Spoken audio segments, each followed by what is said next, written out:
1 April 2026 मध्ये ration कार्डचे नियम हे कडक करण्यात आले आहेत.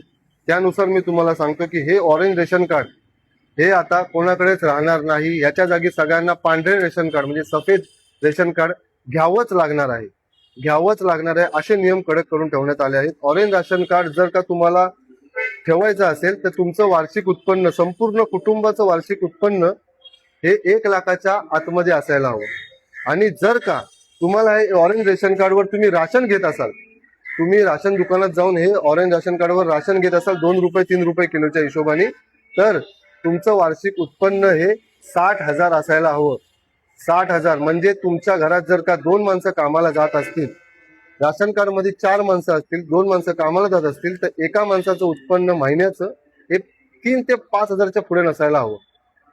तरच तुम्ही राशनसाठी पात्र ठरू शकता, राशन घेण्यासाठी पात्र ठरू शकता. त्यानंतर इथं बिलो पॉवर्टी लाईन, पिवळे ration card. Below poverty line मध्ये मला तर वाटत नाही की अख्ख्या भारतामध्ये कोणी माणूस बसू शकतो.